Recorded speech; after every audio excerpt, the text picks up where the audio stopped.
വിദേശത്ത് നിന്ന് UAE-യിലേക്ക് തൊഴിലാളികളെ കൊണ്ടുവരുന്നതിന് തൊഴിലുടമകൾ ഇനി 3 നടപടിക്രമങ്ങൾ പൂർത്തിയാക്കണമെന്ന് നിർദ്ദേശം. ഓഫർ ലെറ്റർ, തൊഴിൽ കരാർ, വർക്ക് പെർമിറ്റ് എന്നിവയാണ് പ്രധാനമായി വേണ്ടതെന്ന് മാനവശേഷി സാമൂഹിക വികസന മന്ത്രാലയം അറിയിച്ചു.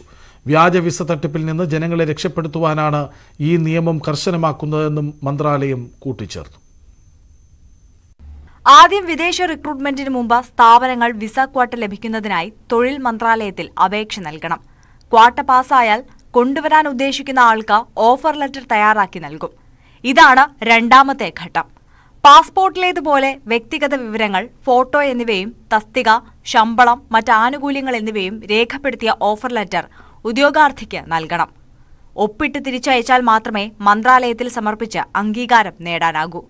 ഫീസ് അടച്ച് നടപടിക്രമങ്ങൾ പൂർത്തിയാക്കി ലേബർ അനുമതി നേടണം.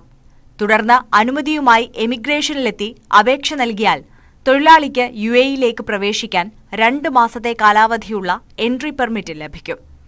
എൻട്രി പെർമിറ്റ് ഇഷ്യൂ ചെയ്ത് 60 ദിവസത്തിനകം തന്നെ തൊഴിലാളി രാജ്യത്ത് എത്തിയിരിക്കണം. തൊഴിലാളിയെ കൊണ്ടുവരാൻ ആവശ്യമായ വിസ, ടിക്കറ്റ് ചെലവുകൾ എന്നിവ കമ്പനി ഉടമ വഹിക്കണം. തൊഴിലാളി രാജ്യത്തെത്തിയാലുടൻ തൊഴിൽ കരാർ തയ്യാറാക്കുകയും കമ്പനി ഉടമയും തൊഴിലാളിയും അംഗീകരിച്ച് ഒപ്പിടുകയും വേണം. കൂടാതെ വിസയ്ക്ക് മുൻപുള്ള മെഡിക്കൽ പരിശോധനയും പൂർത്തിയായിരിക്കണം. മെഡിക്കൽ ടെസ്റ്റ് പാസ്സായാൽ തൊഴിൽ visa, Emirates ID, labour card എന്നീ നടപടികൾ പൂർത്തിയാക്കണം. എങ്കിൽ മാത്രമേ വർക്ക് പെർമിറ്റ് ലഭിക്കുകയുള്ളൂ.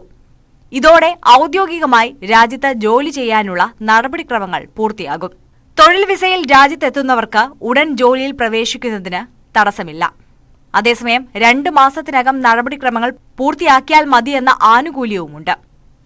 തൊഴിൽ കരാർ അറബിക്, ഇംഗ്ലീഷ് എന്നീ 2 ഭാഷകളിലായിരിക്കണമെന്നും നിർദ്ദേശമുണ്ട്. News 18 Dubai.